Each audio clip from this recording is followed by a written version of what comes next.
स्वागत है आपका इंडिया का सवाल में। मैं हूं आपके साथ कीतू चौहान और आज हम बात करेंगे चुनावी माहौल में संपत्ति के बंटवारे को लेकर गरमाई सियासत की। जी हां, और जिस तरह से ये सियासत गरमा रही है, इसी बीच अब इंडियन ओवरसीज कांग्रेस के अध्यक्ष सैम पित्रोदा ने भारत में विरासत कर लगाने की वकालत की है।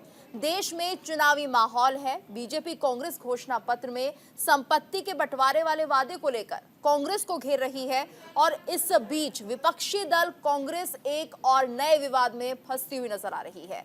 सैम पित्रोदा के इनहेरिटेंस टैक्स पर बयान देकर एक नया बवाल खड़ा कर दिया है। अंग्रेजी में इनहेरिटेंस टैक्स और हिंदी में विरासत कर, यानी ऐसा टैक्स जो मरने वाले की संपत्ति उसके बच्चों को ट्रांसफर किए जाने पर लगाया जाता है। इसका मतलब ये हुआ कि व्यक्ति ने जीवन भर कमाकर जो कुछ भी बनाया वो पूरा का पूरा उसके उत्तराधिकारियों को नहीं मिल सकता, उसको कुछ प्रतिशत सरकार को मिलेगा। और इस बयान के बाद से बीजेपी कांग्रेस पर लगातार हमलावर है। प्रधानमंत्री मोदी ने आज छत्तीसगढ़ के सरगुजा में कहा कि कांग्रेस के इरादे नेक नहीं है। अब उनके खतरनाक इरादे खुलकर सबके सामने आ गए हैं, इसलिए वो अब इनहेरिटेंस टैक्स की बात कर रहे हैं। कांग्रेस की नजर आपकी कमाई और आपके मकान, दुकान, खेत और खलिहान पर भी है। कांग्रेस के शहजादे का कहना है कि ये देश के हर घर, हर अलमारी और हर परिवार की संपत्ति का एक्सरे करेंगे। खैर, दूसरे चरण के चुनाव से पहले देश में राजनीति के लिए कई मुद्दे मिल गए हैं। अब राजनीति महिलाओं के सोने, चांदी और मंगलसूत्र से हटकर विरासत पर आ गई है। आज हम विरासत की सियासत पर ही चर्चा करेंगे। उससे पहले देखिए ये रिपोर्ट।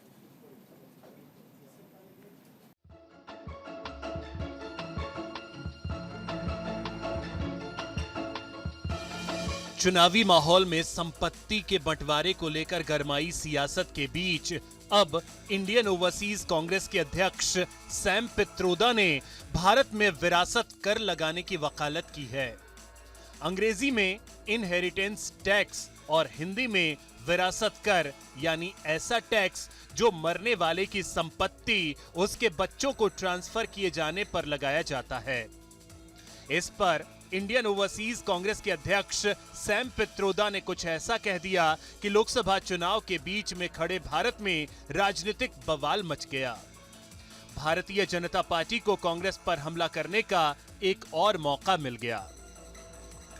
अमेरिका में इनहेरिटेंस टैक्स लगता है।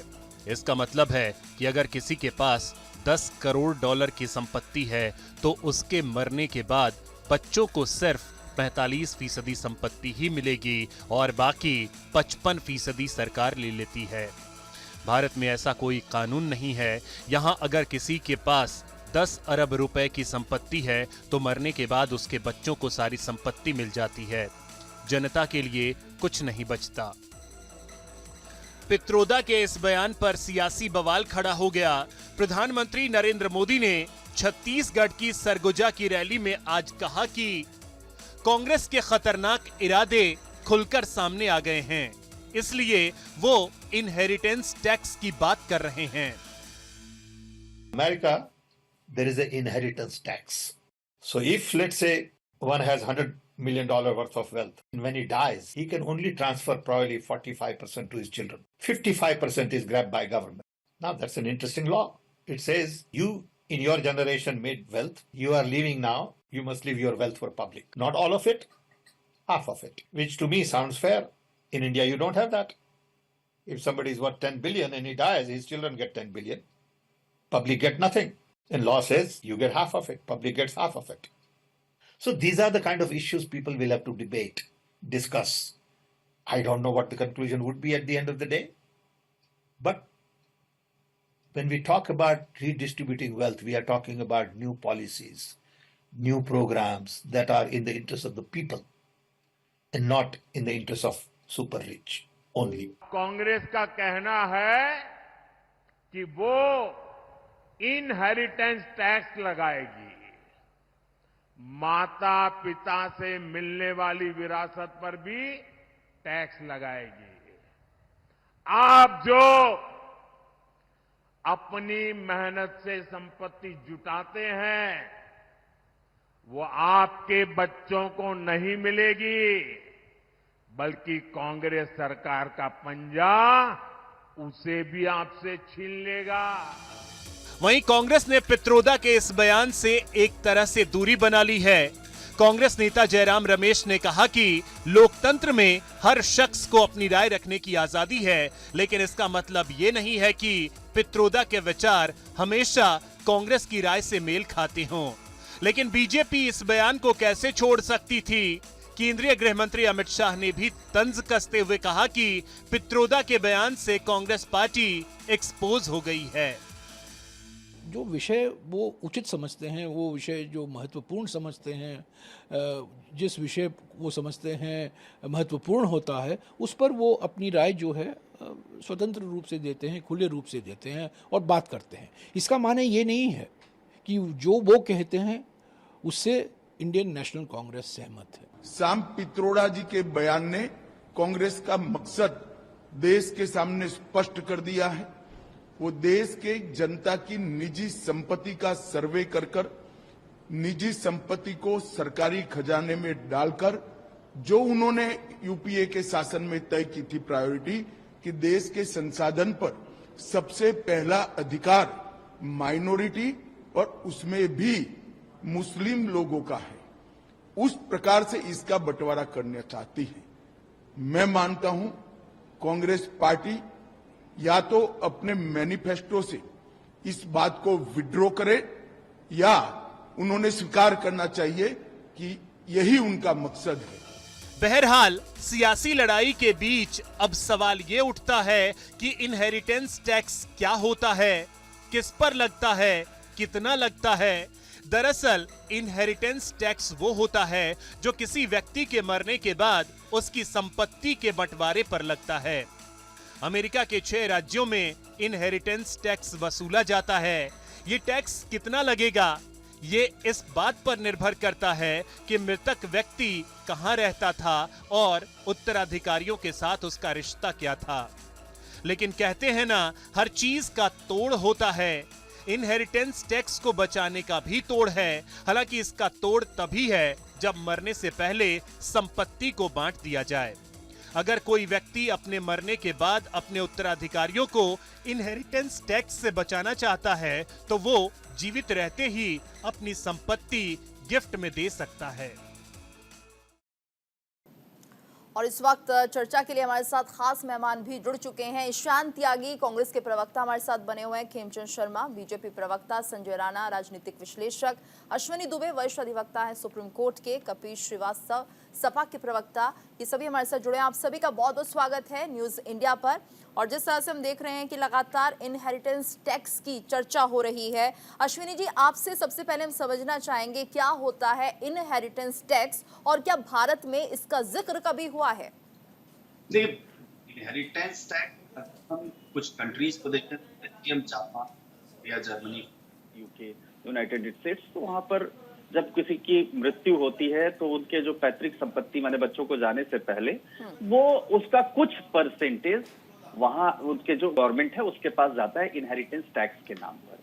लेकिन ये मोस्ट ऑफ द कंट्रीज में दुनिया के प्रेवलेंट नहीं है। इवन यूएस में भी अगर आप देखेंगे तो उसका एक रोड मैप है, एक क्राइटेरिया है। तो जो इनहेरिटेंस टैक्स है वो इनहेरिटेंस टैक्स को अगर हम देखें तो भारत में आज तक इस पर कभी चर्चा ही नहीं हुई, यानी भारत में कहीं ये लेवी नहीं हुआ, क्योंकि विरासत किसी व्यक्ति की मृत्यु के बाद उसके कानूनी उत्तराधिकारी की संपत्ति, शीर्षक, ऋण, अधिकार, दायित्व वो सब करने का हमारे देश में कोडिफाइड लॉ है। कैसे? हिंदू विरासत कानून है, मुस्लिम विरासत कानून है, विरासत के ईसाई के कानून है, पारसियों के लिए वंशानुक्रम के नियम है, प्राकृतिक और दत्तक बच्चों के अधिकार है, उत्तराधिकार में वसीयत की भूमिका है, और तमाम ऐसे जो प्रॉपर्टी में राइट्स होने चाहिए class 1, class 2, class 3 legal years को हो जाते हैं। लेकिन जो स्टेटमेंट है वो स्टेटमेंट को अगर विरासत टैक्स की अगर हम बात करें तो भारत जैसे देश में जहां डाइवर्सिटी है और यूनिफॉर्म सिविल कोड जहां लागू नहीं है, वहां ये तो किसी भी कीमत पर लग ही नहीं सकता, क्योंकि उत्तराधिकार के भी नियम अलग अलग धर्मों के लिए अलग अलग है।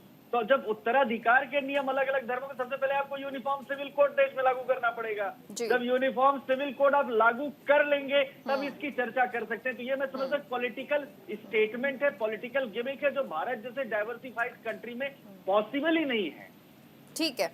और ये कहीं ना कहीं जो कांग्रेस का मैनिफेस्टो जारी हुआ उसमें इस बात का जिक्र करने की कोशिश की गई है और साफ तौर पर यहाँ पर लिखा है कि पहले इस घोषणा पत्र में ये कहा गया है कि सबसे पहले हम ये देखेंगे कि किस वर्ग के हाथों में देश का कितना धन है, उसके बाद हम ये आकलन करेंगे और फिर उस तरह से जो हक होगा वो यहाँ पर जो माइनॉरिटीज हैं उनको देने की बात कह रही है कांग्रेस। लेकिन अगर हम बात करते हैं चुनावी मुद्दों की, तो क्या देश में कितना विकास हुआ है इस बात का जिक्र नहीं होना चाहिए खेमचंद जी? और हम देख रहे हैं मंगलसूत्र की राजनीति हो रही है, इसके साथ साथ अब ये नया मामला सामने आ गया है कि इनहेरिटेंस टैक्स देश में लगाया जा सकता है। तो क्या जो मुद्दे हैं वो अब भटकते हुए दिख रहे हैं? जो बात होनी चाहिए, क्या कुछ सरकार ने काम किया वो नहीं हो रही बल्कि बात कुछ और की जा रही है?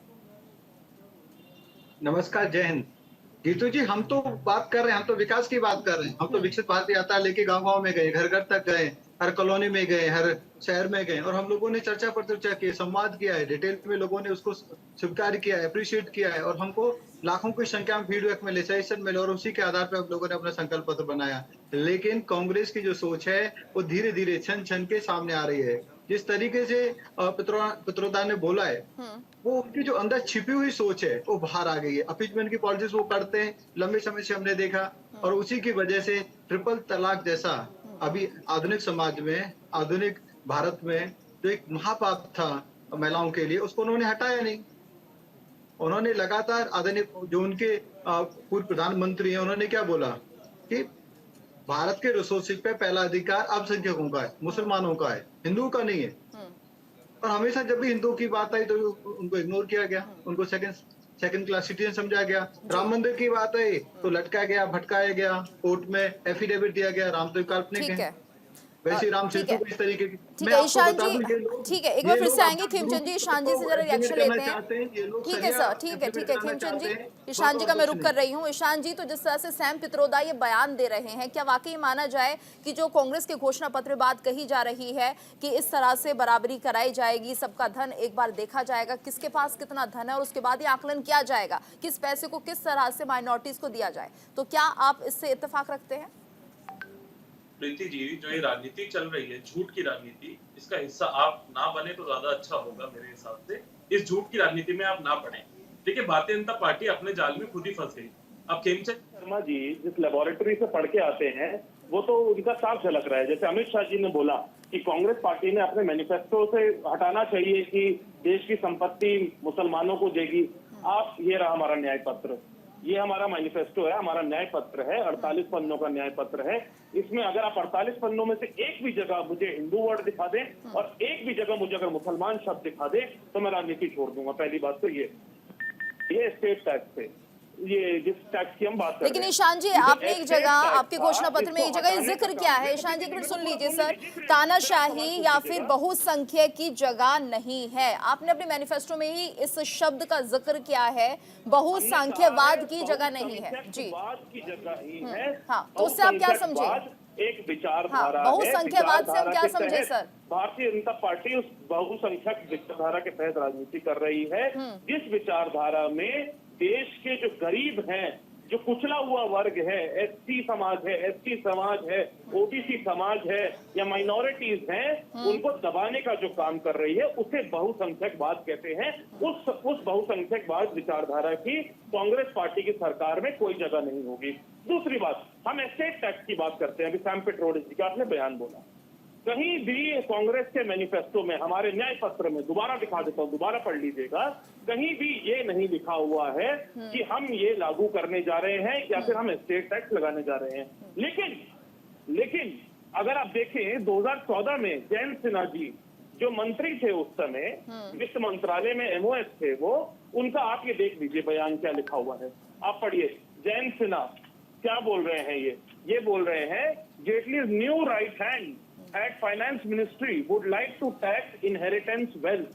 इसका मतलब ये है कि जो इनहेरिटेंस टैक्स की बात करी गई है वो पहली बात तो जयंत सिन्हा जी ने करी है जो कि बीजेपी सरकार में मोदी जी के मंत्रालय में मंत्री थे।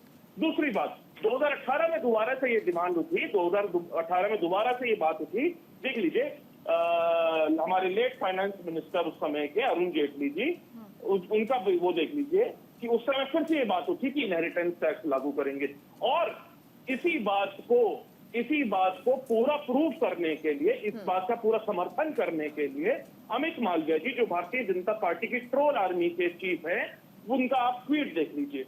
उनका ट्वीट है ये, उनका ट्वीट आप देख लीजिए। मैं आपको पढ़ के बता देता हूँ और शर्मा जी को भी बता देता हूँ, उस पर सवाल भी पूछ लेता हूँ उनसे। अमित मालवीय जी कह रहे हैं, I am all for Jayant Sinha's ideas to tax inheritance wealth. और ये ट्वीट इन्होंने 2014 में किया है, नवंबर में।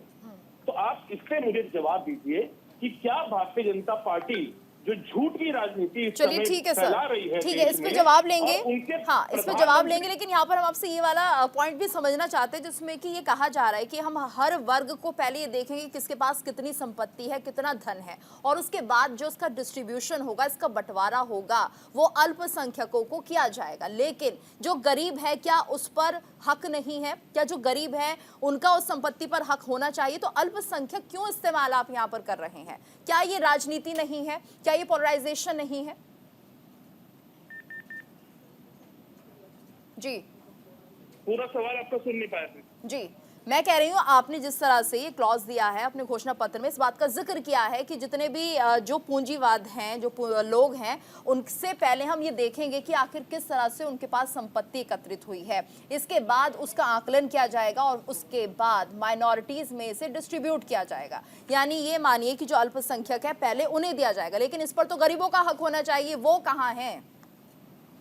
पीसी जी, हमारे मैनिफेस्टो में आप देखिए, तोड़ मरोड़ के पढ़ना चाहें या समझना चाहें तो बात अलग है, लेकिन हमारे मैनिफेस्टो में ये बोला गया है, और हमारे नेता राहुल गांधी जी, आदरणीय राहुल गांधी जी, मल्लिकार्जुन खड़गे जी हर रैली में यही बोलते हैं कि हमारे देश का एक्सरे होना चाहिए। एक्सरे क्यों होना चाहिए? पिछले 10 साल में देश को इस चलिए ठीक है, हमारे साथ और भी मेहमान जुड़ गए। संजय जी भी हमारे साथ स्टूडियो में मौजूद हैं, उनसे भी हम समझेंगे, लेकिन फिलहाल पहले कपीश जी का हम रुख कर लेते हैं। कपीश जी, आप क्या मानते हैं, ये जो कानून अगर आता है, इनहेरिटेंस कर की बात अगर कही जा रही है और ऐसा हो जाता है, तो क्या इससे असर होगा देश पर? बात की है, सैम पित्रोदा खुद इस बात को कह रहे हैं कि इस पर डिस्कशन होने चाहिए जी, और उन्होंने ये कहीं नहीं कहा कि ये कांग्रेस की नीति है या मैनिफेस्टो में या इसको लागू करना या लागू होगा। जितने शब्द मैंने कामाबाई पुलिस साहब कहा है, ये एग्जैक्ट उनके बयान है। कांग्रेस ने साफ कह दिया कि इनहेरिटेंस टैक्स देश पर लगाना हमारे एजेंडे में नहीं है, हमारे मैनिफेस्टो में नहीं। जिनके मैनिफेस्टो में था, अभी कांग्रेस के प्रवक्ता ने विद एविडेंस ये सारी बातें और ये तथ्य आपके सामने रख दिए। अब चीज इस चीज की है कि जो इनका अपना संकल्प है, उसका विकल्प क्या हो सकता है, ये देखना और तलाशना है कि 16 लाख करोड़ रुपए आप केवल 28 उद्योगपतियों का माफ कर रहे हैं, और ये देश किसानों का देश है। वहां पे आप 2 लाख करोड़ रुपए उनका आज तक का कर्ज है, लेकिन उसे आप माफ नहीं कर रहे। तो आप इस देश की संपदा किसके पॉकेट में रख रहे हैं? अमीरों के पॉकेट में रख रहे हैं। उसमें कोई धर्म, जाति और वर्ग, आशा भाषाई नहीं है। और इसी बात को हम लोग कह रहे हैं कि जो 70 करोड़ लोगों के पास जितना संपदा है, उतने से ज्यादा संपदा सिर्फ 28 लोगों में है, और इसका मूल्यांकन होना चाहिए, क्योंकि जो अमीर और गरीब की खाई बढ़ती जा रही है, उससे देश विश्व गुरु नहीं बनेगा।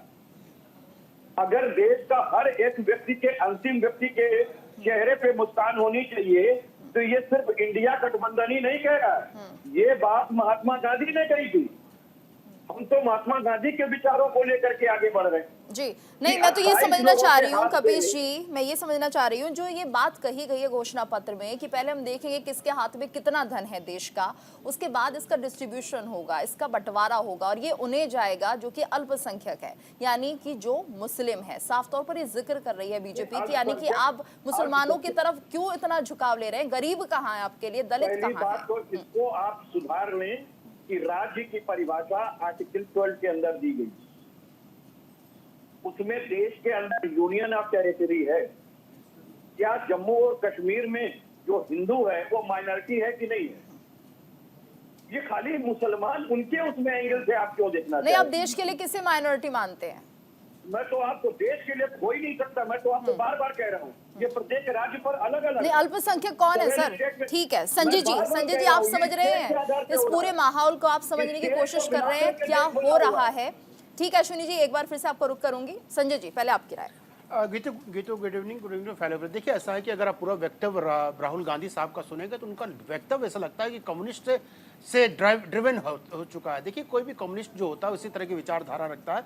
मार्क्सिस्ट की बात करें, अगर यूएसएसआर की बात करें तो देखिए वो कहाँ पे चला गया और आज भी वो नहीं मानते कम्युनिस्ट फिलॉसफी को। और चाइना की बात करें तो वो भी चाइना फिलॉसफी को नहीं मानता। और जहाँ पे भी कम्युनिस्ट रहे हैं, देखिए मैं छोटा छोटा एग्जाम्पल दूंगा। अगर आप वेस्ट बंगाल की आप हालत देख ली तो मैनचेस्टर ऑफ ईस्ट कहा जाता था आज़ादी के बाद तकरीबन 70 के दशक तक। और उसके बाद कम्युनिस्टों का लाल झंडा आया, देखिए उस प्रदेश का क्या हाल हो गया कि सारी इंडस्ट्री मूव होकर दूसरे प्रदेशों में चली गई है। जहां तक चर्चा हो रही थी कि माइनॉरिटी, बिल्कुल ये हमारे अधिवक्ता मित्र ने बड़ा अच्छा बोला कि माइनॉरिटी मतलब अल्पसंख्यक, अल्पसंख्यक मतलब मुसलमान नहीं होता है। मुसलमान इस देश की दूसरी सबसे बड़ी जनसंख्या वाला एक तरह से वर्ग कह सकते हैं उसको, जिसमें 20 करोड़ लोग आते हैं। और आप बताइए उनके बारे में इतनी चिंतन करने की क्या जरूरत है। तकरीबन पैराग्राफ नंबर 3 में, अब प्रवक्ता बैठे हैं, पैराग्राफ नंबर 3, 6, 7, 8 में जाके पढ़ ले उन्होंने क्या लिखा हुआ है कि माइनॉरिटी को हम विदेश भेजेंगे, माइनॉरिटी लॉ को, माइनॉरिटी जो पर्सन लॉ उसको हम इंटैक्ट करेंगे, इनके चीजों को हम बनाए रखेंगे। भाई ऐसा क्यों?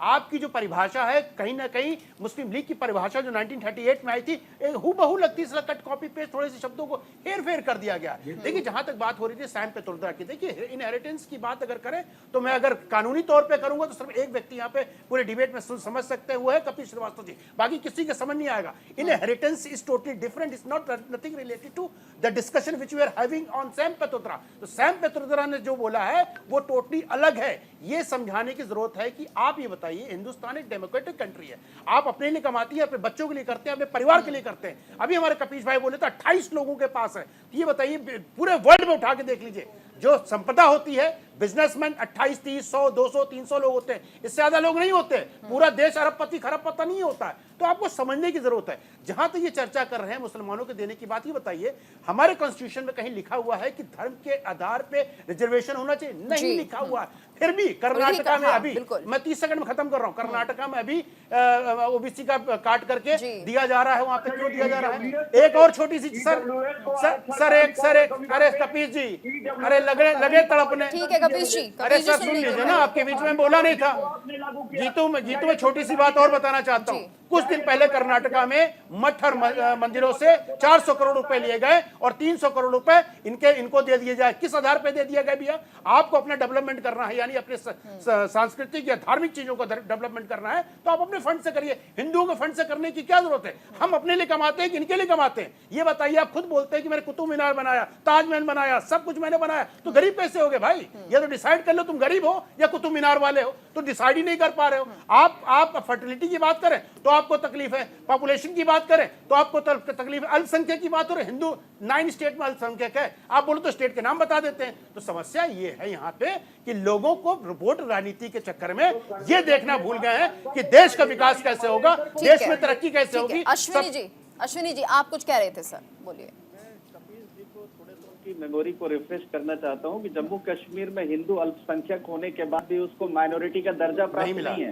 बिल्कुल। भारत देश में सेंट्रलाइज मैकेनिज्म जो किसी को अल्पसंख्यक डिक्लेयर करने का मिनिस्ट्री ऑफ माइनॉरिटी अफेयर्स की डिफिनीशन है, और मिनिस्ट्री ऑफ माइनॉरिटी अफेयर्स जो सेंट्रलाइज लेजिस्लेशन है उसके मुताबिक जो मिनिस्ट्री की डिफिनीशन या उसके हम एक्ट की बात करें, वो हिंदू को बहुसंख्यक मानता है, चाहे वो भले माइनॉरिटी में रहे। यही मैं पूछना चाह रही थी। इसीलिए कपिल श्रीवास्तव जी थोड़ा सा आपको ध्यान देना है। सुप्रीम कोर्ट में अश्विनी उपाध्याय की पिटीशन भी इस बात को पेंडिंग है कि जब 8-9 राज्यों में हिंदू अल्पसंख्यक है तो उसको अल्पसंख्यक के जो सरकार की योजनाएं, सरकार के जो बेनिफिट्स हैं वो क्यों नहीं मिलते हैं? यानी आपने एक सेंट्रलाइज तरीके से पूरे देश आधारित जनगणना और संख्या के आधार पर आपने बहुसंख्यक डिक्लेयर कर दिया, जबकि एक्चुअल में 8, जैसा संजय ने कहा, बिल्कुल सही कहा, 8 से 9 राज्यों में यूनियन टेरिटरीज को इंक्लूडेड हिंदू अल्पसंख्यक है, लेकिन उसको अल्पसंख्यक का कोई अधिकार नहीं मिलता है। ये मैं बताना चाह रहा हूं। बात आते हैं इनहेरिटेंस टैक्स की। भाई साहब, चाइना देश की दुनिया की सबसे बड़ी आबादी वाला देश है, चाइना में इनहेरिटेंस टैक्स नहीं है। भाई साहब, आप बात करें इटली, इटली में इनहेरिटेंस टैक्स उठाकर देख लीजिए, नहीं है। स्विट्जरलैंड, फिलीपीन, आप जो फिनलैंड, भारत में होगा, आप इसीलिए किसने कहा भारत में होगा? भारत में भी नहीं है, होगा नहीं हम इनहेरिटेंस टैक्स नहीं कपिल जी, लेकिन अगर सोच उस तरफ जा रही है, सोच अगर उस तरफ जा रही है तो कहीं ना कहीं दिमाग में तो ये बात चल रही होगी ना। ठीक है सर, आप सभी हमारे साथ बने रहिएगा। यहाँ पर एक छोटे से ब्रेक के लिए हम रुक रहे हैं, जल्द हाजिर होते हैं। ब्रेक के बाद आपका एक बार फिर से स्वागत है और आज बात हो रही है सैम पित्रोदा के बयान को लेकर, जिसमें उन्होंने साफ तौर पर ये कहा है कि इनहेरिटेंस टैक्स को वो पसंद करते हैं, सपोर्ट करते हैं। वही कांग्रेस भी अपने घोषणा पत्र में इस बात का जिक्र करती है, हालांकि साफ तौर पर नहीं किया। तमाम पैनल हमारे साथ मौजूद है, चर्चा उनसे कर रहे हैं। रुख करेंगे खेमचंद जी का। खेमचंद जी, तो जिस तरह से हम देख रहे हैं फिलहाल जो राजनीति है उसमें अब इसी तरीके के कहीं ना कहीं आरोप प्रत्यारोप का सिलसिला तो चल ही रहा है, लेकिन जो मुद्दे हैं वो हम फिर कहेंगे कि गायब हो रहे हैं। पहले आप ये देखिए, पहले फेज की जब वोटिंग हुई थी उससे पहले जब प्रचार हो रहा था तो यहाँ पर 3 एम फैक्टर्स पे बात हो रही थी, मटन हो गई, मछली हो गई, मुगल हो गए। क्या ये सिलसिला ऐसे ही चलता रहेगा? देखिए, विपक्ष के पास कोई मुद्दा नहीं है और विपक्ष के पास कोई ट्रैक रिकॉर्ड भी नहीं है। हमारे पास गुड गवर्नेंस का बहुत अच्छा ट्रैक रिकॉर्ड है। हमने 10 साल काम किया है और हमने उसके आधार पर वोट मांगी है। विकसित भारत यात्रा के माध्यम से हम लोग जहां भी गए, लोगों ने उसको एक्सेप्ट किया। जब हम कहते हैं कि हम लोगों ने टॉयलेट घर में बनवाए। मैं गांव से आता हूं, गांव में पहले टॉयलेट नहीं थे, माता बहनें बाहर जाती थी, ज्यादा नहीं, अभी 7-8 साल पहले तक बाहर जाती थी, रात के लिए वेट करते नहीं, अब नहीं। 14 करोड़ परिवारों को हम लोगों ने नल से जल दिया है। हमारे गाँव में कुएं से पानी खींचा जाता था, हम भी बचपन में खींचते थे और मुश्किल से 3-4 बाल्टी से काम चलाया जाता था, बेसिक जो काम होते थे उसका, और खेत वेत पे जाके लोग नहाते धोते थे। लेकिन आज घर में नल से पानी है और हमारा गाँव पिछड़ा हुआ गाँव नहीं है, रिलीजियस प्लेस है बरसाना। मैं बता रहा हूँ 6-7 साल या 7-8 साल पहले की स्थिति बता रहा हूँ। तो आदरणीय प्राइम मिनिस्टर मोदी जी ने नल से जल दिया है। माता बहनों को सिर्फ पीने के पानी के लिए, घर के बेसिक पानी के लिए कई किलोमीटर तक जाना पड़ता था। पहले लकड़ी से या फिर कंडे से रोटी बनती थी। आज अच्छा ईंधन दिया गया है। वो कौन दिया है? मोदी जी दिए। उस समय एमएल और एमपी के सामने ऐसे हाथ जोड़ते थे, सिफारिश कर दो साहब, हमें भी कनेक्शन मिल जाएगा। वो कनेक्शन मिलता था 3 महीने 6 महीने के बाद, उनसे रिकमेंडेशन लिखवानी पड़ती थी, धुतकार के भगा देते थे कांग्रेसी नेता। लेकिन आज ऐसा नहीं। आज कंपनी गरीब के पास गई नहीं आप लोग, और होली दिवाली उनको फ्री में सिलेंडर भी दिया जा रहा है। आदरणीय prime minister Modi ji PM किसान के माध्यम से किसानों को लगातार एम्पावर कर रहे हैं। जो छोटे किसान है 6000 में उनकी बुआई हो जाती है, सिंचाई हो जाती है, कटाई हो जाती है। जो बेसिक काम है उसके लिए उनको किसी के सामने हाथ फैलाने की जरूरत नहीं है, वो एम्पावर्ड है। वैसे ही जो गरीब है, जिनके पास खेती नहीं है, उनका दिसंबर में अनाज खत्म हो जाता था। ठीक है, आप कह रहे हैं बहुत काम हुआ है, लेकिन शायद कपिल जी इस बात से इत्तेफाक नहीं रखते होंगे। हाँ, ठीक है, मैं काफी देर से समझ रहा हूँ, उसी पे आ रहा हूँ। हम काम की बात कर रहे हैं, हम गुड गवर्नेंस की बात कर रहे हैं। उनका अनाज दिसंबर जनवरी में खत्म हो जाता था, सवाए और 1.5 गुने पे वो अमीर लोगों से लेते थे। आज उनके घर में आप जाइए, 2-2, 3-3 कट्टे आपको भरे मिल जाएंगे, क्योंकि आदरणीय प्राइम मिनिस्टर मोदी जी जो सराह दिया करते थे अनाज 60-70 हजार करोड़ का गोडाउन में, आज उनको गरीब की थाली में उन्होंने दिया है। तो आदरणीय प्राइम मिनिस्टर मोदी जी काम सभी के लिए कर रहे हैं। अब इसमें ये ध्यान देने वाली बात है, ऐसा नहीं है कि मुसलमान पीछे है। परसेंटेज में आप निकालोगे तो सो कॉल्ड अल्पसंख्यक जो मुसलमानों को कहते हैं, उनको बराबरी का या फिर ज्यादा परसेंटेज से, जो उनकी संख्या उससे ज्यादा उनको लाभ मिला है। चाहे वो पीएम किसान का फंड हो, चाहे वो आवास योजना हो, चाहे सिलेंडर की योजना हो, कोई भी योजना हो। तो हमने सबके लिए काम किया। हम सबकी बातें करते हैं, हम देश को विकसित बनाने की बातें करते हैं। हम भाई से भाई को लड़ाने की बातें नहीं करते, हम जाति से जाति को लड़ाने की बातें नहीं करते, हम जाति में देश को तोड़ने की बातें नहीं करते। ये 65 साल सत्ता में रहे, पहले क्यों नहीं इन्होंने सर्वे करा लिया? पहले क्यों नहीं वेल्थ को डिस्ट्रीब्यूट करा दिया? सबसे ज्यादा वेल्थ तो गांधी परिवार के पास है, वो क्यों नहीं डिस्ट्रीब्यूट कर दी? इन्होंने अपने जो जीजा जी के पास वेल्थ है उसको क्यों नहीं डिस्ट्रीब्यूट किया? ये सिर्फ कहने के लिए, समाज को चलिए, अगर इनहेरिटेंस टैक्स आएगा अब ये क्या करें? मैं 30 तो सेकंड सपा परिवार पे भी सपा परिवार जी, चलिए ठीक है, बोलिए। फिर आप लंबा देना। इन्होंने कहा कि हम मुस्लिम तुष्टीकरण नहीं करते। आप ये बताइए, कर्नाटक में आपने मुसलमानों को ओबीसी में कैसे इंक्लूड कर दिया? सभी मुसलमानों को कैसे कर दिया? अरे धर्म के आधार पे हमारे यहाँ पे तो कभी रिजर्वेशन था ही नहीं। आप मुसलमान को रिजर्वेशन देने की बातें करते हैं। चलिए ठीक है, एक रिएक्शन में कपिल जी से ले लेती हूँ इसी बात पर। कपिल जी, नहीं ठीक है सर, एक बार फिर से आऊंगी सर, समय इतना नहीं, कपिल जी का रिएक्शन भी जरूरी है। आज पित्रोदा के माध्यम से बाहर आ गई है कि ये हिंदुओं की जो संपत्ति है उसको लेके मुसलमान को देना चाहते हैं, और पर्टिकुलरली उन मुसलमानों को देना चाहते हैं जो इलीगल तरीके से भारत में घुसे हुए हैं। इलीगल तरीके से भारत में उन्होंने घुसाया है, जिसमें रोहिंग्या भी हैं, बांग्लादेशी भी हैं। ठीक है। कबीर जी, आप क्या मानते हैं? देखिए, कर्नाटक में आज एक फैसला सामने आया है कि अब ओबीसी में जो मुसलमान वर्ग है वो भी शामिल हो गया है। आपको क्या लगता है, ये राजनीति नहीं है? ये कहीं ना कहीं अल्पसंख्यकों की राजनीति नहीं है? देखिए, एक बात बहुत स्पष्ट है, ईडब्ल्यूएस यानी आर्थिक आधार पर आरक्षण कहाँ हमारे कॉन्स्टिट्यूशन में लिखा है क्या? और उसके ऊपर निगरानी करने के लिए सुप्रीम कोर्ट बैठा हुआ है, क्योंकि हमारे संविधान की निगरानी का भार किस पर है? तो सुप्रीम कोर्ट पर।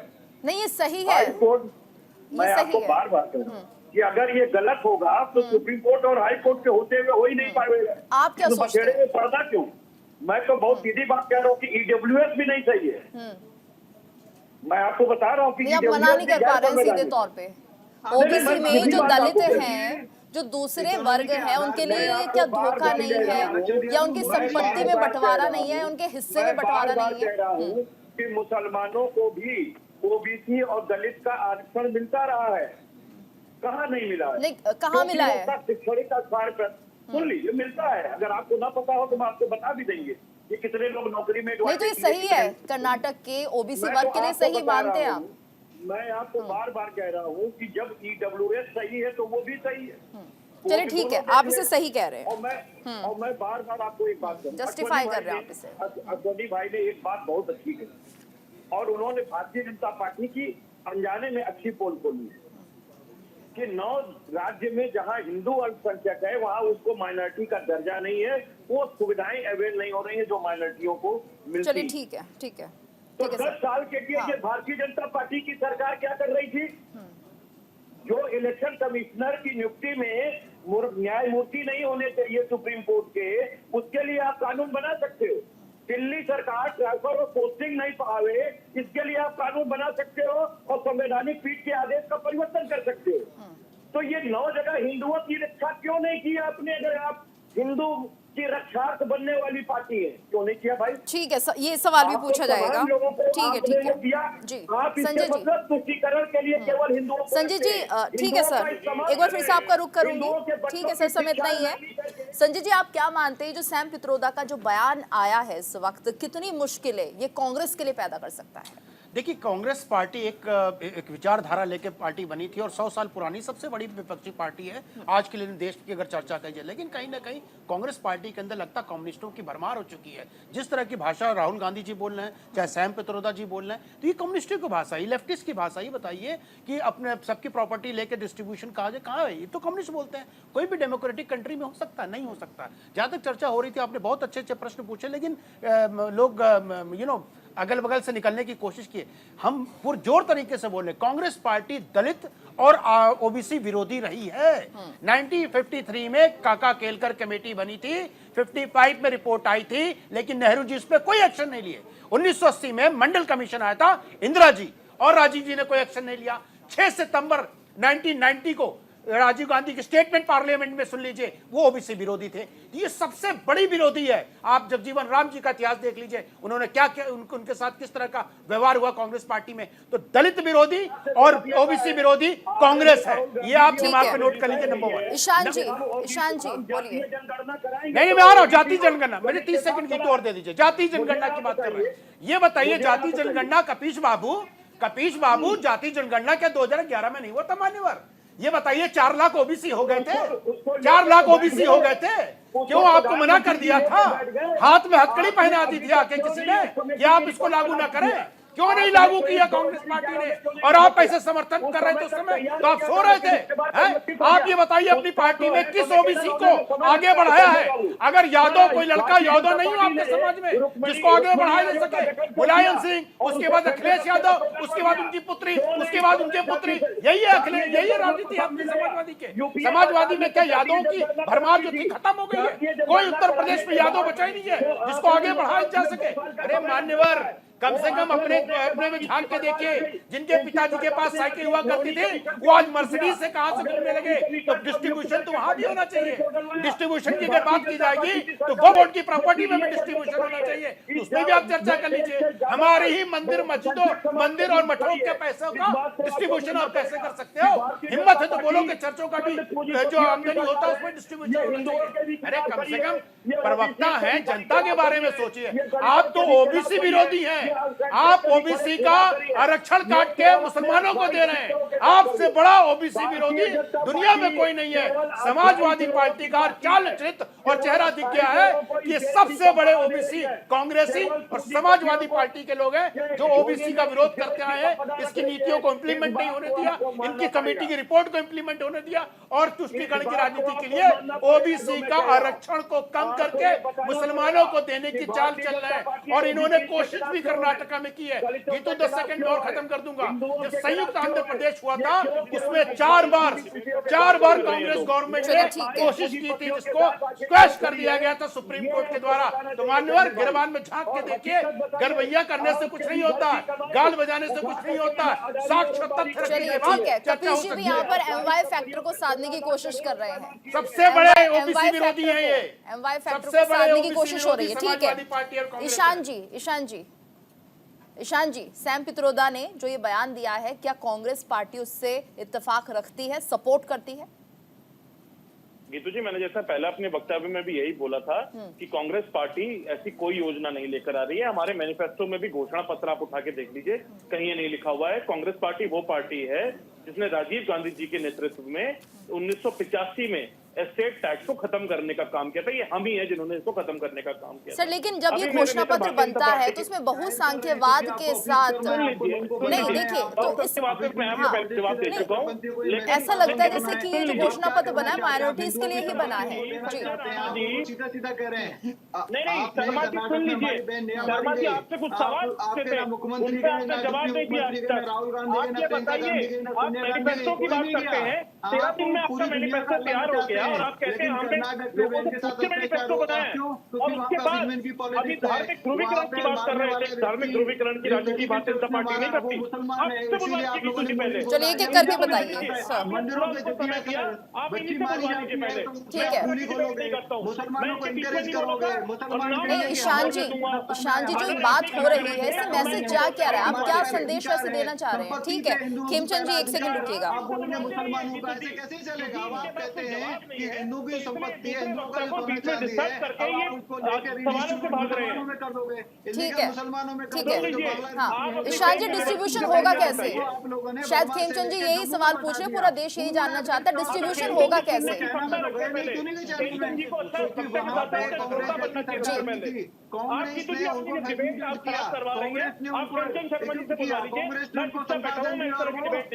सर एक एक करके बोलिए। वो जम्मू तक पहुंच गए। आप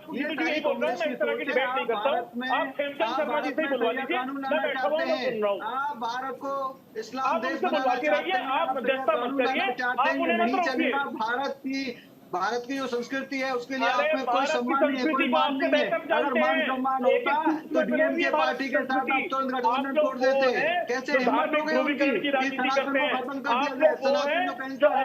चलिए ठीक है सर, ठीक है सर, एक एक करके अपनी बात रखिए प्लीज। ठीक है ईशान जी बस ये समझा दीजिए, ईशान जी समझा दीजिए अल्पसंख्यकों को ये कैसे जाएगा जो धन जिसका आंकड़ा आप लगाएंगे जब आपकी सरकार आएगी सत्ता में, और ये पता लगाया जाएगा कि जितने भी पूंजीपति हैं, जितने भी धनवान लोग हैं, उनकी कितनी संपत्ति है और उसे कैसे डिस्ट्रीब्यूशन करेंगे, क्या आधार होगा? गीतू जी, पहली बात तो हम किसी की भी संपत्ति को लेके कहीं बांटने नहीं वाले हैं। पहली बात तो ये, लेकिन ये तो लिखा हुआ है ना आपके घोषणा पत्र में। सुन लीजिए, सबसे पहले हम जातिगत जनगणना करवाएंगे जिससे भारतीय जनता पार्टी भागती रही है। नहीं गीतू जी, आप मैं इस तरह की डिबेट अगर आपको करनी है। सर मैं आपसे ही पूछ रही हूँ सवाल। ठीक है खेमचंद जी, ठीक है खेमचंद जी मैं जवाब ले रही हूँ। खेमचंद जी खेमचंद जी सुन लीजिए सर, ईशान जी जवाब दे रहे हैं, सुन लीजिए। ठीक है सर, खेमचंद जी बोलने दीजिए ईशान जी को। आप धर्म के आधार पे आरक्षण देना चाहते हैं। ईशान जी आप बताइए ना सर। ठीक है खेमचंद जी सुन लीजिए ना, ईशान जी से जवाब ले रहे हैं हम, सुन लीजिए। ईशान जी बताइए कैसे डिस्ट्रीब्यूशन करेंगे आप? पार्टी सुन लीजिए, भारतीय जनता पार्टी ने पूरे देश को वंचित रखा एक जनगणना से। 2021 में जनगणना होनी थी, माना कोरोना वायरस उसके बाद क्या होगा? उसके बाद भी 1 साल बाद 2 साल बाद कर देते हैं, अभी तक 3 साल निकल चुके हैं उसके। जातिगत जनगणना में हम ये पता करेंगे कि किसके पास कितना पैसा है, कौन किस समाज से आता है और कौन किसकी क्या। नहीं, जातिगत में कैसे पता करेंगे आप? सालों में कर दी है। उसके बाद बहुसंख्यक चलने नहीं देंगे, उसके बेसिस चलिए ठीक है सर, ठीक है। ईशान जी अगर माइनॉरिटी में भी कोई धनवान होगा, अगर माइनॉरिटीज में भी, मुसलमानों में भी कोई धनवान होगा, तो क्या उनका धन लेकर भी आप डिस्ट्रीब्यूशन करेंगे? किसी का धन नहीं ले रहे, उनकी संपत्ति पे भी कर लगाया जाएगा? हमने तो कहीं पे भी यही नहीं लिखा है कि हम हिंदुओं का धन ले रहे हैं, हमने कहीं ये नहीं लिखा है हम मुसलमान का धन ले रहे हैं। हम एक नहीं, आपने ये तो लिखा है ना, तानाशाही या फिर बहुसंख्यवाद की जगह नहीं है इस देश में। तानाशाही और बहुसंख्यवाद की जगह समझा चुका हूँ। बहुसंख्यक नहीं, कौन है बहुसंख्यक, कौन है सर? अल्पसंख्यक, बहुसंख्यक। बहुसंख्यकवाद एक संकीर्ण विचारधारा है जो भारतीय जनता नहीं, ये तो आप परिभाषा दे रहे हैं ना सर। और वैसे तो अगर आप आम जनता से बात करेंगे तो सीधे तौर पर यही समझेंगे अल्पसंख्यक होते हैं मुसलमान और बहुसंख्यक होते हैं हिंदू, है ना सर? अगर हम आम जनता के बीच में इस कॉन्सेप्ट को लेकर जाएंगे तो बहुसंख्यकों को तो यही समझेंगे जो हिंदू हैं, जो दूसरी जाति से बिलोंग करते हैं। अगर हिंदू मुसलमान यहाँ पे बहुसंख्यक होते हैं, मेजोरिटी में होते हैं, जैसे पाकिस्तान और बांग्लादेश में, तो ये भी इस्लाम देश होता, ये सेकुलर नहीं होता। आप हिंदू को बदनाम करना बंद करो। हिंदू है इसलिए भारत सेकुलर है, और नहीं तो भारत सेकुलर नहीं होता। आप हिंदुओं को बदनाम कर रहे हैं, कल्चर को खत्म कर रहे हैं और भाई से भाई को लड़ाना चाहते हैं। आपका एक ही ठीक है खेमचंद जी सुनिए सर, खेमचंद जी ये आरोप तो आप पर भी लगते हैं कि आप हिंदू मुसलमान ज्यादा करते हैं, या आप ये आरोप बीजेपी पर भी लगते हैं? खेमचंद जी आरोप बीजेपी पर भी लगते हैं कि आप हिंदू मुसलमान ज्यादा करते हैं। हम कहाँ करते हैं कि कांग्रेस तो यही कह रही है। हम जवाब ना दें क्या इनको हिंदुओं की संपत्ति को मुसलमानों में बांटने दें, इलीगल माइग्रेशन बांटने दें, इनको हम लगातार रोहिंग्याओं को भारत में बसने दें, यहाँ पे इलीगल उनको यहाँ का नागरिक बनने जिस तरीके से संस्कृति को खत्म करने की कोशिश। चलिए ठीक है ईशान जी, यही समझे जो घोषणा पत्र में आपने वादे किए हैं वो आप देश की जनता को समझा नहीं पा रहे हैं सर। ईशान जी कांग्रेस के मैनिफेस्टो की जो बड़ी बातें हैं जिस पर चर्चा आज हम कर रहे हैं इस वक्त, ठीक है, तो वो आप देश के लोगों को समझा नहीं पा रहे हैं।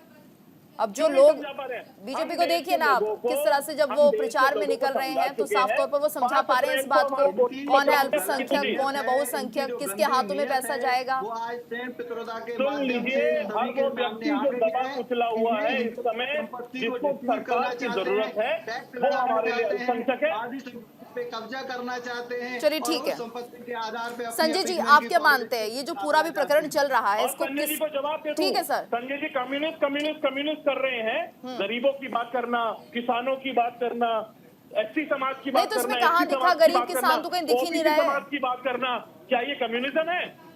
गरीब किसान तो दिख ही नहीं रहा है ना सर। देश देखना चाहता है गरीबों के लिए कुछ हो जाए, किसानों के लिए हो जाए। 30 लाख नौकरियां, तो क्या ये कम्युनिज्म है? बताइए संजय जी। चलिए ठीक है संजय जी। मान्यवर लगता है आप नए नए प्रवक्ता बने हैं, आपका पूर्ण सम्मान है।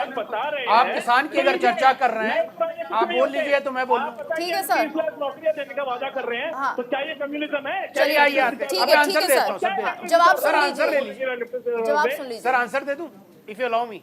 देखिए ऐसा है कि लगता है ना हमारे मित्र जो है नए नए प्रवक्ता बने, इन्होंने उठा के अपने नए पुराने क्या होता है? अरे सर सुन तो लीजिए सर, इतनी बौखलाहट क्यों हो रही, बता रहे कम्युनिस्ट क्यों है आप? चर्चा कर रहे हैं आप, चर्चा किसानों। अरे सर सुन लीजिए, हो गया। अरे सर बोल लिया, आप पैसा दिलाएंगे। चलिए ठीक है, एक एक करके सर पैसा देंगे आपको ही मिलेगा। आइए सुनिए, ये बताते हैं, ये बताइए स्वामीनाथन आयोग कब आया था? 2006 में किसानों के लिए आया था। 2014 तक क्या कांग्रेस हो रही थी? गांव में जू चले गए थे? क्या हो गया था? किसानियत खत्म हो गई थी। अब आते हैं आपको पैसे पे। देखिए उन्होंने राहुल गांधी साहब ने बोला 1 लाख रुपए टकाटक टकाटक टकाटक देंगे, गरीबी दूर हो जाएगी। इनकी दादी 1971 में बोली थी गरीबी हटाओ, उसके बाद राजीव गांधी आए गरीबी हटाओ। 2014 तक गरीबी नहीं हटी थी। अब आते तीसरे मुख्य प्रश्न पे, 1 लाख रुपए देंगे। अगर 1 लाख रुपए प्रति महिला को दिया जाएगा, इस बार की वोटर जो है 47 करोड़ महिला है, उसके हिसाब से 25 लाख करोड़ रुपए चाहिए। और आपकी इकोनॉमी कितने की है? 45 लाख करोड़ की। तो भैया कब पढ़ के बैठा करो कि टकाटक टकाटक टकाटक करके क्या निकाल दोगे? हाँ, पूरा देश बदल दोगे? अरे आपको पता होना चाहिए इतिहास पता होगा, फिर वर्तमान में बात कर पाएंगे। ये बताइए कास्ट सेंसस किसने रोका था 1952 में? नेहरू जी कौन थे? नेहरू जी बड़े हैं कि राहुल जी बड़े हैं? जवाब दो मेरे को, नेहरू जी बड़े हैं राहुल जी बड़े हैं? बताओ, आप प्रवक्ता ना, तो नेहरू जी ने मना किया था कास्ट सेंसस नहीं होगा मान्यवर। तो अरे हम आपसे प्रश्न पूछ रहे हैं, राहुल जी बड़े हैं कि नेहरू जी बड़े हैं? जवाब नहीं दे पाएंगे, इसलिए बोले आप नए पर्वक्ता बने हो। इतिहास लेके बैठोगे, इतिहास को देखोगे तो बड़ी शर्मिंदगी होगी। 71 समय यानी 71 टाइम्स कॉन्स्टिट्यूशन को आपने बदला है। और किसके लिए बदला है? एक वर्ग को खुश करने के लिए, चाहे वर्शिप एक्ट हो, चाहे वर्क बोर्ड एक्ट हो, चाहे पर्सनल लॉ बनाना हो, कई तरह के एक्ट आपने एक वर्ग को खुश करने के लिए बनाया था। ये बताइए देश की डेवलपमेंट में सबसे ज्यादा राज आपने 55 साल किया, आप अभी भी गरीबी हटाओ की बात कर रहे हैं। अरे आप लोगों को तो शर्म आनी चाहिए। कितने साल राज करने के बाद जिस परिवार का 3 प्रधानमंत्री रहा हो और वो डेवलपमेंट नहीं कर पाया हो। रेल की बात कर लेते हैं भैया, जो रेलवे का इलेक्ट्रिफिकेशन हो रहा है, आपके जमाने में 1 किलोमीटर होता था, आज 12 किलोमीटर हो रहा है। आज रोडें 37 किलोमीटर प्रतिदिन बन रही है, जो 2.5 किलोमीटर बनती थी। अरे सर कहां आंकड़े लेके बैठोगे? मेरे साथ आंकड़े लेके बैठोगे तो तकलीफ आ जाएगी। मैं बोलता नहीं, आंकड़े के साथ बोलता हूं। समस्या ये मान्यवर, प्रधानमंत्री जी ने बोला ना, प्रधानमंत्री जी ने क्या बोला? प्रधानमंत्री जी ने बोला कि कांग्रेस का विचारधारा ये है। ये बताइए विचारधारा ये है तो आपकी मैनिफेस्टो में लिखा है। बोलिए तो पढ़ के सुना देता हूं, पैराग्राफ भी बता रहा हूं, पॉइंट भी बता रहा हूं, 6, 7, 8। लेकिन आपके पास तो भी नहीं है। मेरे पास तो मैनिफेस्टो कॉपी है, मैनिफेस्टो की कॉपी है मान्यवर। ये लो, एक लास्ट कमेंट, ये देखो सर, मैं आपकी तरह नहीं आता हूं। ये देखो मैनिफेस्टो कॉपी रखा हूं, मैं बता सकता हूं 48 पेज का मैनिफेस्टो है, 344 पॉइंट्स है। आपको नहीं पता होगा? अरे बोल रहा हूँ, चैलेंज कर रहा हूँ, नहीं पता आपको? अपना पॉइंट रखिए। देख लगे बगले झांकने, समस्या ये है बगले झकवा देता हूँ आदमी को। चलिए ठीक है, नहीं देखिए, ठीक है सर। अगर आप इस तरह के लोगों को नहीं, नहीं, इस तरह के लोग, मैं जब पूछ रहा हूँ बगले झांकना, आपके घोषणा पत्र में ये बातें लिखी गई है सर। व्हाट इज द बगले झांकना? कांग्रेस ने घोषणा पत्र में इन बातों का जिक्र किया है और हम उन्हीं को लेकर सवाल उठा रहे हैं। तो आप बोल दीजिए कि जो कर्नाटक में हुआ वो गलत हुआ। इस बात का जिक्र किया है, सुन लीजिए, कांग्रेस पार्टी ने इस बात का जिक्र किया है कि हम एक जातिगत जनगणना करवा के जो लोग इस समय दबे कुचले हुए हैं उनके लिए स्कीम्स लागू करेंगे। गरीब महिलाओं को हम नहीं, बिल्कुल साफ तौर पर अल्पसंख्यक शब्द इस्तेमाल किया आपने अल्पसंख्यक शब्द इस्तेमाल किया सर। मैनिफेस्टो में वो शब्द लिखा हुआ है। भारतीय जनता पार्टी की सरकार की कुशासन के द्वारा। सर मैनिफेस्टो देखिए एक बार, कांग्रेस का मैनिफेस्टो देखिए, उसमें ये शब्द लिखा हुआ है। ठीक है, बताइए संजय जी। मैं पढ़ के सुना देता हूँ, हमारे मित्र तो पढ़ के सुनाएंगे नहीं, मैं पढ़ के सुना देता हूँ सर। मैनिफेस्टो आपका मुझे 30 सेकंड दे दीजिए सर, इतना तो आप मुझे देंगे ना, मैं देश का नागरिक हूँ।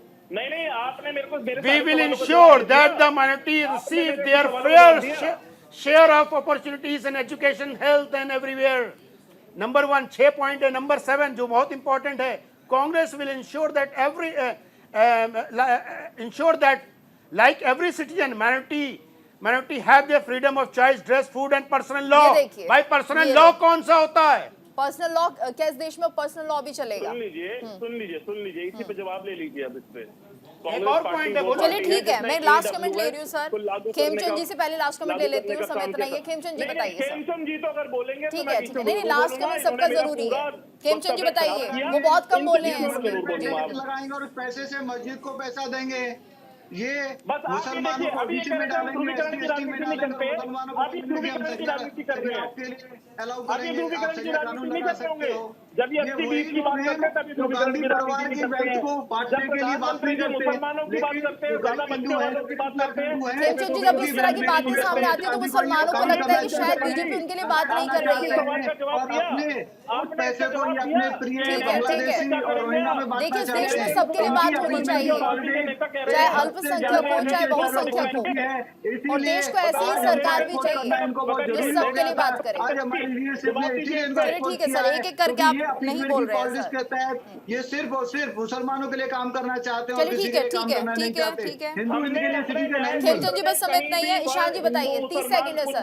ईशान जी आपका आखिरी कमेंट 30 सेकंड इस पूरे प्रकरण में। देखिए, हमने अपने न्याय पत्र में कहीं भी ना एक भी बार हिंदू वर्ड मेंशन किया है, ना मुसलमान वर्ड मेंशन किया है। माइनॉरिटी का मतलब तो सर वही होता है। पर्सनल लॉ किसका है सर? हर उस समाज के लिए काम करेंगे जो दबा कुचला हुआ है। इस समय हम बात कर रहे हैं कि हम 1 लाख रुपए देंगे गरीब महिलाओं को। हम बात कर रहे हैं नहीं, गलत बोल रहे हैं सर, गलत बोल रहे हैं। सॉरी। ठीक है, ठीक है। कपिल जी आपका आखिरी कमेंट सर।